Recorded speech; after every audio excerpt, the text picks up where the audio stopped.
Olá, bom dia, um ótimo dia, uma ótima quarta-feira aí para todos vocês que vão estar assistindo esse meu vídeo.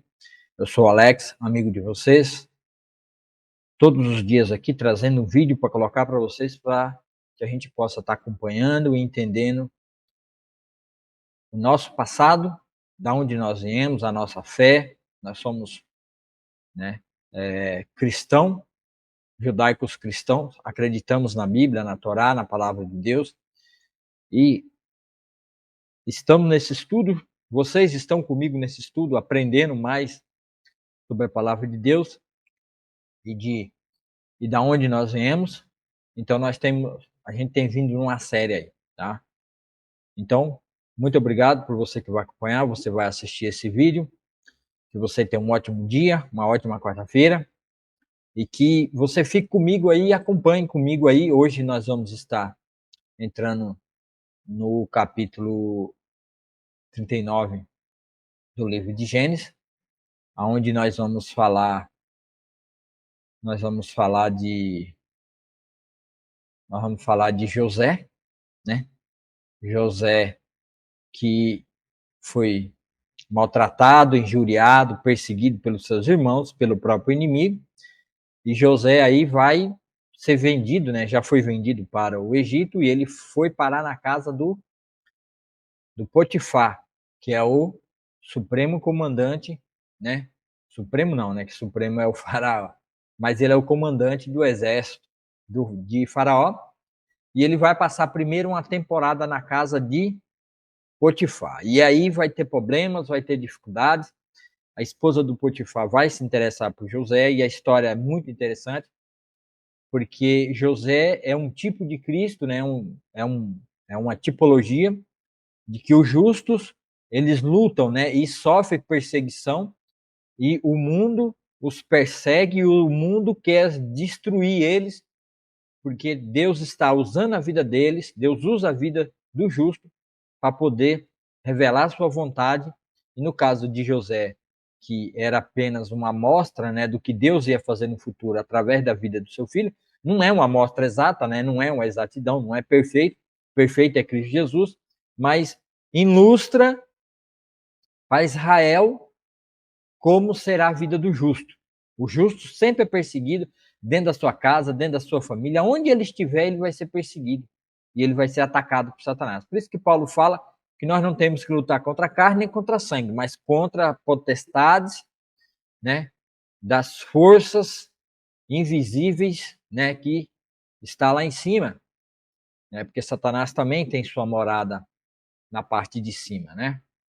E o Senhor nosso Deus está acima dos céus dos céus. Então, o inimigo vai tentar destruir a vida de José. Só que ele não vai conseguir, porque José é um homem íntegro, um homem sincero, com seu amor com Deus, com a sua devoção a Deus, porque Deus já entrou na vida de José e entrou no coração dele, e ele tem certeza, e ele tem fé como tem seu avô Abraão, Isaac, seu bisavô Abraão, seu avô Isaac e seu pai Jacó. Tá? Então ele tem a certeza absoluta.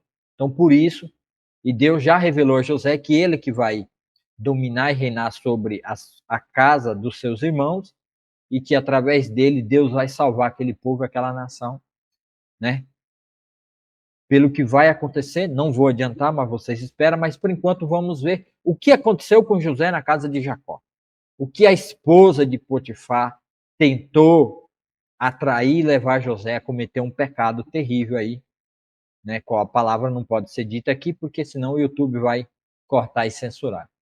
Tá? Então, sem mais delongas, vamos para a leitura. Vamos para a leitura aí do nosso texto, que é José na casa de Potifar, né? José na casa de Potifar. Quando José foi levado para o Egito pelos negociantes ismaelitas, eles os venderam a Potifar, um oficial egípcio. Potifar era capitão da guarda de Faraó, o rei do Egito. O Senhor estava com José, por isso ele era bem-sucedido em tudo que fazia no serviço da casa do seu do seu senhor egípcio. Tá vendo? Então José era bem sucedido porque Deus estava com ele e porque José andava com Deus. Então, se você também quer viver uma vida, né, bem sucedida nessa terra, viva com o Senhor, esteja sempre com o Senhor, que você também será bem sucedido aonde você estiver, tá? E assim segue aí a leitura, né?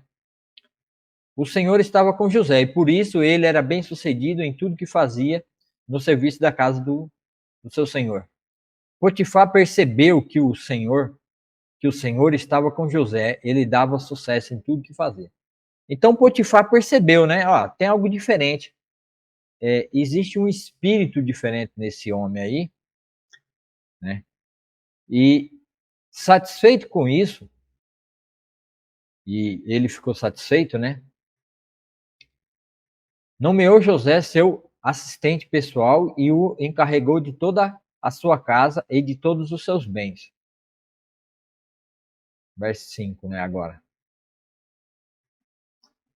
A partir do dia em que José foi encarregado de toda a casa e de todas as propriedades de Potifar, o Senhor começou a abençoar a casa do egípcio por causa de José. Tudo corria bem na casa, e as plantações e os animais prosperavam. Assim, Potifar entregou tudo o que possuía aos cuidados de José, tendo-o como administrador. Não se preocupava com nada, exceto com o que iria comer. José era um rapaz muito bonito, de bela aparência. E logo a esposa de Potifar começou a olhar, veja bem, o inimigo não perde tempo. Começou a olhar para ele com desejo. Venha e deita-se comigo, ordenou ela. José recusou e disse: Meu senhor me confiou todos os bens de sua casa e não precisa se preocupar com nada. 9. Ninguém aqui tem mais autoridade que eu. Ele não me negou coisa alguma, exceto a senhora, pois é mulher dele. Como poderia eu cometer tamanha maldade? Estaria pecando contra Deus. Tá vendo? Ele não se aproveitou. Ele não aproveitou, né?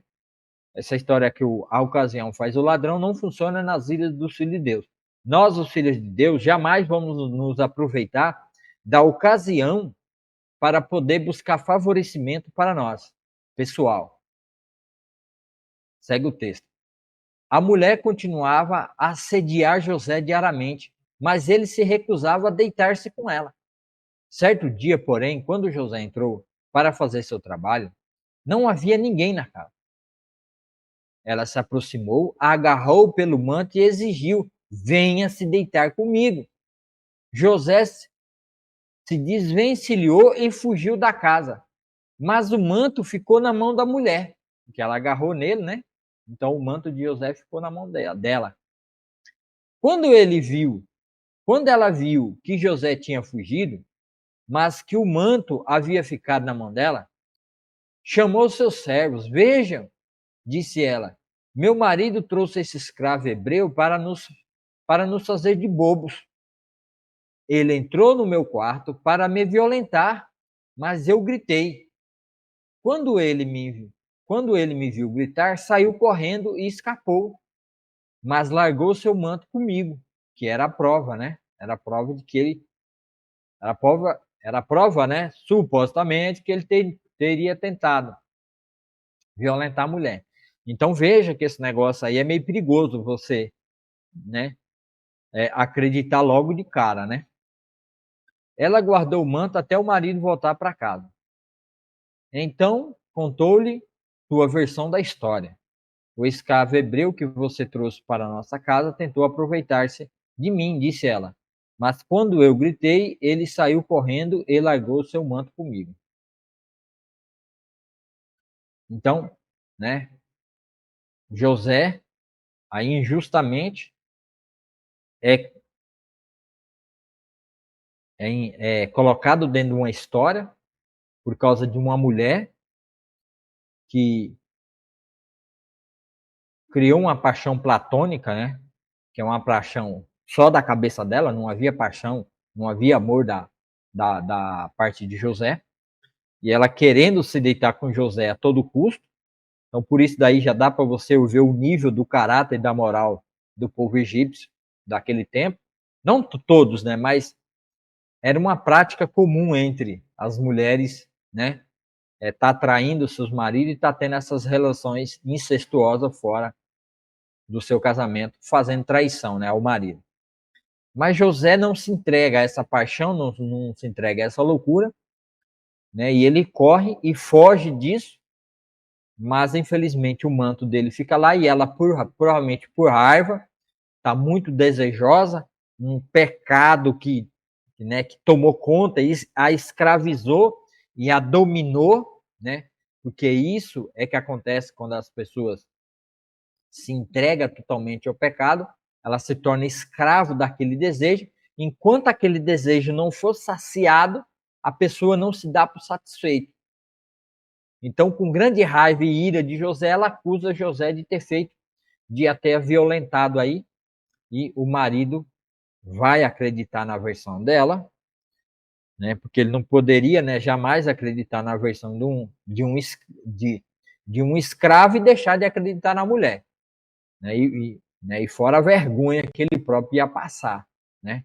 Saber que a mulher do comandante do exército de Faraó estava traindo com o próprio servo, né? Com o próprio empregado, né? Então ele preferiu acreditar na mulher, né? Ao ouvir a mulher contar como José o havia tratado, Potifar se enfureceu. Pegou José e lançou na prisão onde ficavam os prisioneiros do rei. E ali José permaneceu. Mas o Senhor estava com ele na prisão e o tratou com bondade. Fez José conquistar a simpatia do carcereiro, que, em pouco tempo, encarregou José de todos os outros presos e de todas as tarefas da prisão. Tá vendo? Até na prisão José está prosperando. Veja como é Deus. Então não importa a situação que você está vendo. Você vai prosperar em qualquer lugar. Você vai aí, né? Hoje eu não quero dizer que você vai prosperar financeiramente, porque não é essa mais a intenção. Mas José aqui estava prosperando. Prosperar aqui, pessoal, não significa riqueza, porque ele está numa prisão. O prosperar não é ser rico, não é isso.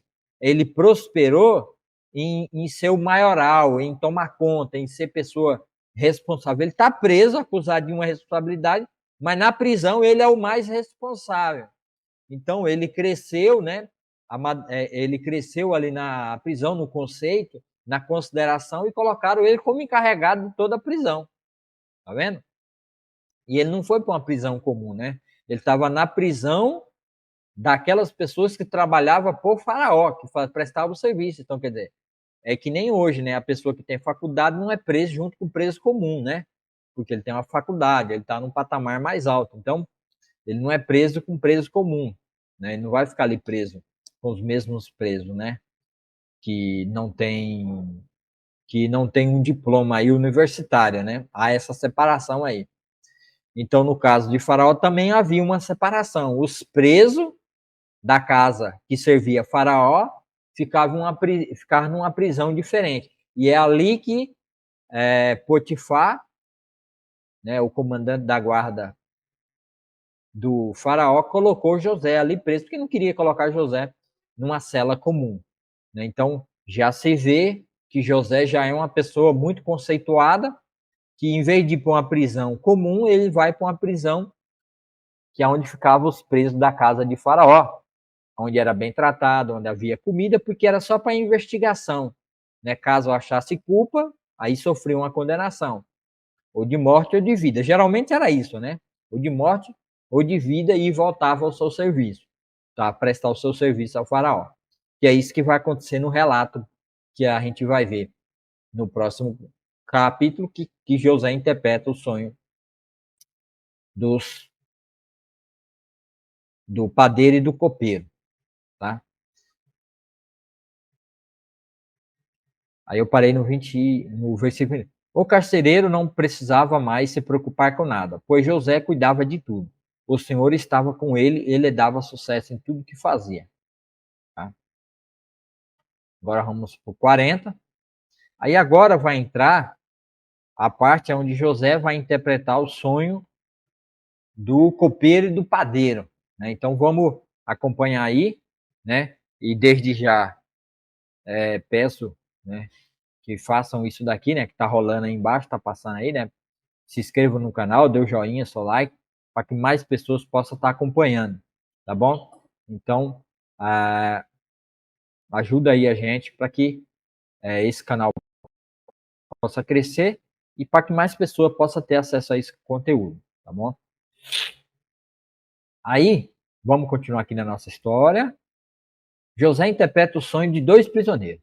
Algum tempo depois, o chefe dos copeiros e o chefe dos padeiros do faraó ofenderam seu senhor, o rei do Egito. O faraó se enfureceu com os dois oficiais e os mandou para a prisão onde José estava, no palácio, no palácio do capitão da guarda. Eles ficaram presos por um bom tempo, e o capitão da guarda os colocou sob a responsabilidade de José, para que cuidasse deles. Certa noite, enquanto estavam presos, o copeiro e o padeiro tiveram, cada um sonho, e cada sonho tinha o seguinte significado. Quando José os viu no dia seguinte, notou que os dois estavam perturbados e perguntou: Por que vocês estão perturbados?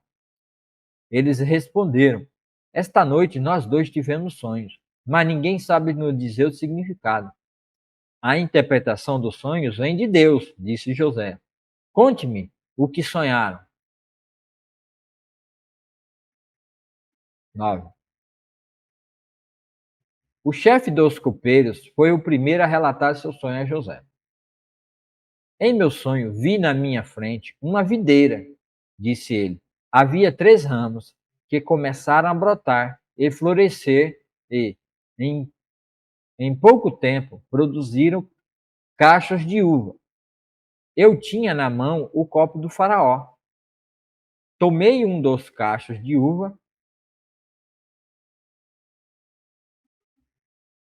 espremi o suco na taça e o coloquei na mão do faraó. Disse José. José diz: Este é o significado do sonho. Os 3 ramos representam 3 dias.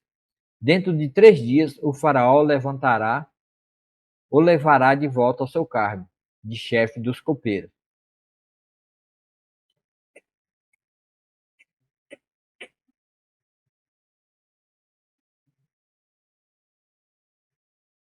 Quando a situação estiver bem para você, peço que se lembre de mim.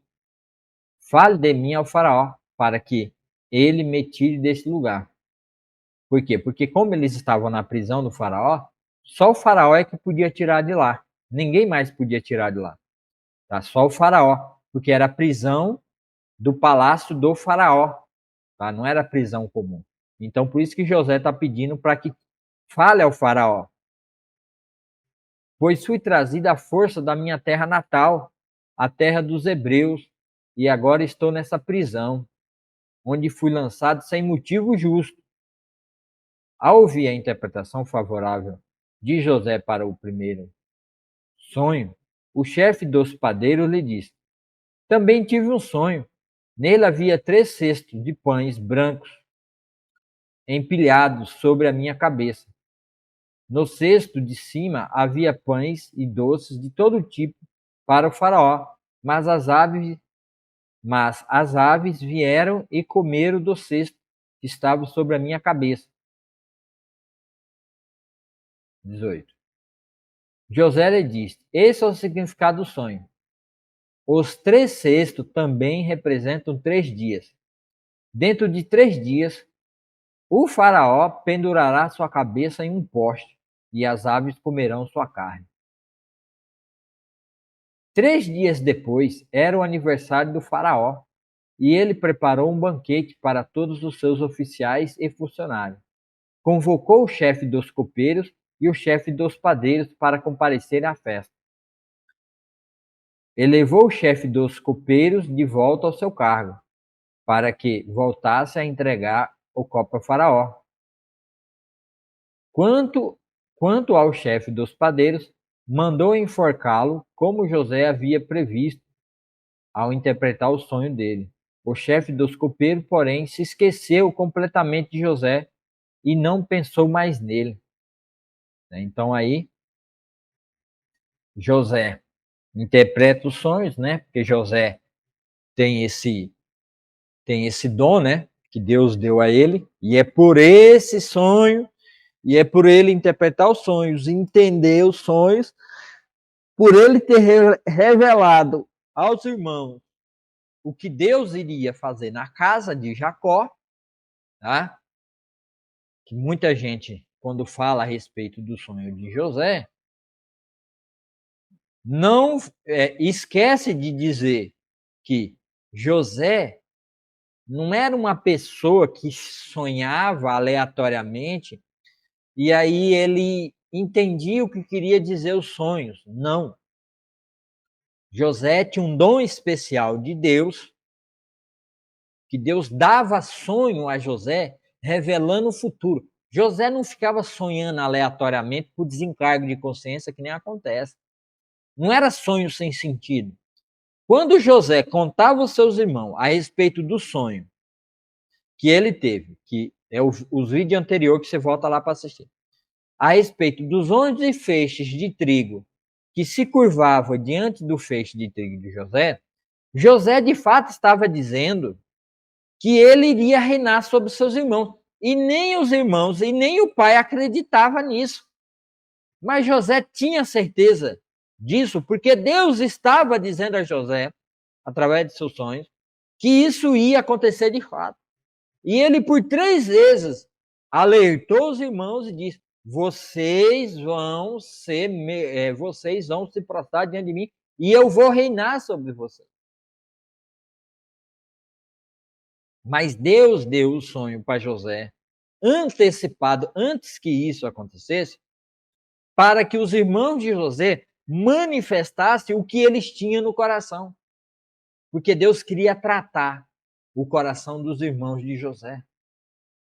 Porque eles iam manifestar de fato o que eles de fato eram, e eles não queriam reconhecer, não se arrependiam, não voltavam atrás de viver uma vida de gente miserável, pecadores, assassinos, homicidas no seu coração.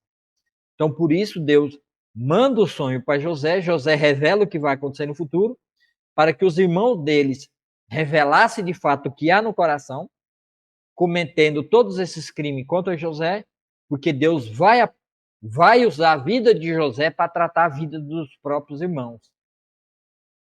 Tá? Tipificando assim como Cristo também, que ao se revelar ao mundo ser o Filho de Deus, ser aquele que é o herdeiro do trono, o descendente de Abraão e de Isaac e de Jacó, que é dono da terra, que é a terra de Israel, que nem eu tenho um vídeo que eu vou soltar para vocês aqui também, explicando para que vocês entendam. Então presta atenção, o próximo vídeo que eu vou soltar é um vídeo explicando como que Jesus, descendente de Eva, né, que é o descendente prometido de Gênesis 3,15, que é o descendente de Abraão, Isaac e Jacó, que ele é o proprietário da terra. Não é a nação de Israel proprietária da terra. É o descendente. O descendente, que está no singular e não no plural, que Paulo vai falar lá em Gálatas 3, o descendente no singular é Cristo. Aquela terra é de Cristo. E também lá em Levítico 25, acho que Levítico 25, 23, que depois vocês vão ver, a terra foi dada a Israel para eles morar, não como sendo deles, mas quando eles sendo peregrinos e estrangeiros na terra, quer dizer, arrendatários, né? Eles arrendaram a terra. Deus estava concedendo como eles estavam, né, tomando posse da terra ali como oh meu Deus do céu. Vamos ver se eu consigo pegar aqui. Levíticos 25 ou 23. Aí aqui, ó, do lado aí para vocês verem, ó. A terra jamais será vendida como em caráter definitivo, pois ela me pertence, quer dizer, a terra pertence ao Senhor. Ele está falando para o Arão e Moisés e os levitas. Vocês são apenas estrangeiros e arrendatários, né? Esse é o nome correto, perdão aí pelo erro. Né? Vocês são apenas estrangeiros e arrendatários que trabalham para mim. Tá bom? É que se eu mudar a versão aqui, ó, para A, tá? Eu vou pôr na versão NAA, que é uma versão parecida com a ARA.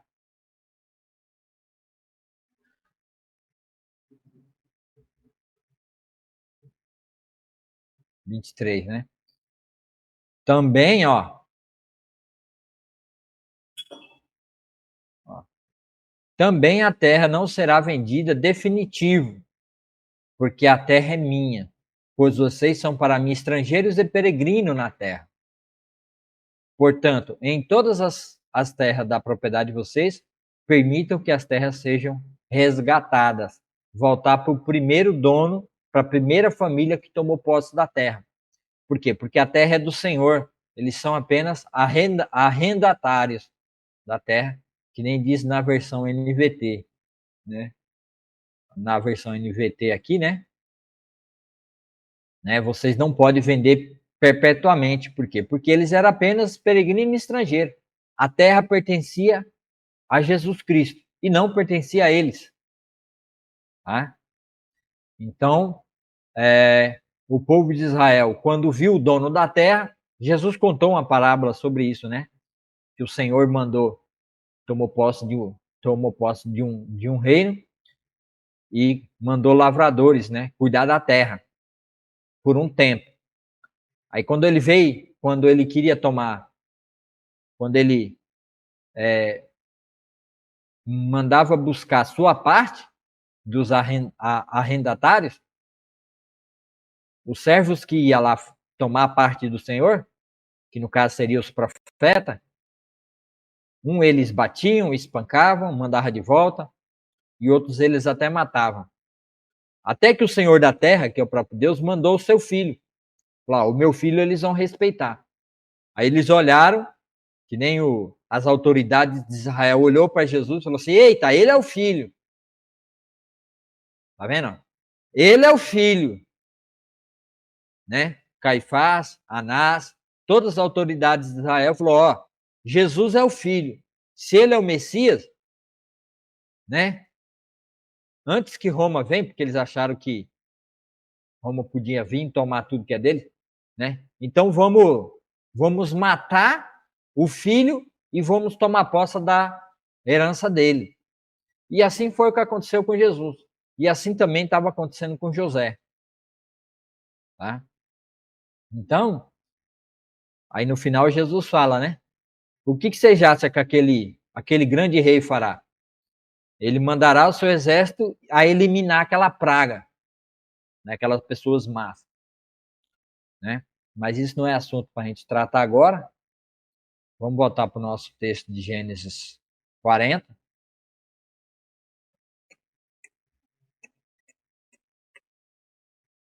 Né? O chefe, né? O chefe do copeiros esqueceu de José, né? E o coitado de José ficou lá na prisão. José vai passar cerca de uns 7 anos sofrendo, tá? Desde da casa do Potifar até a libertação dele por Faraó, que vai acontecer, que é o próximo capítulo que a gente vai assistir. Então fique aí, tá? E se prepara para assistir o próximo capítulo, que será falado, mostrado aí, para que vocês venham acompanhar, tá bom? Então, não se esqueça aí, né, de dar o seu joinha, se inscreva no canal, o seu like, compartilhe com mais pessoas, para que mais pessoas possam estar aprendendo e ouvindo a palavra de Deus como ela é. Eu peço também a vocês que me ajudem aí, vai estar aparecendo a chave do Pix, que eu preciso trocar esse meu computador por um computador melhor, porque ele fica travando, né? E aí tá a chave do Pix, ó, 879882543. É nesse número aqui de telefone que tá o número do Pix. Então compartilhe, me ajude aí, né, para que eu possa comprar e trocar esse meu computador, que é um Core i3, que não tem placa de vídeo, e que não está me ajudando a fazer a transmissão lá na igreja. Eu tenho que usar um outro computador maior, tenho que ficar carregando o computador da minha casa para a igreja e da igreja para minha casa. E é o computador dos meus filhos, né? Mas, enquanto não tiver, eu vou ter que usar, infelizmente, né? Então, muito obrigado, Deus te abençoe, tenha uma ótima semana e que Deus te abençoe nesse dia, nessa quarta-feira, que é o meio da semana. Hoje nós vamos ter culto lá na nossa igreja. Você que é de Calumbi, que assiste esse estudo. Então, toda quarta-feira, a partir de 7 horas, nós temos reunião de oração na nossa igreja. Vai lá, que Deus tem uma palavra maravilhosa para você, através do nosso pastor José Erivan Santos. Muito obrigado, Deus te abençoe, até a próxima. E, se Deus quiser, estaremos fazendo mais um vídeo para vocês.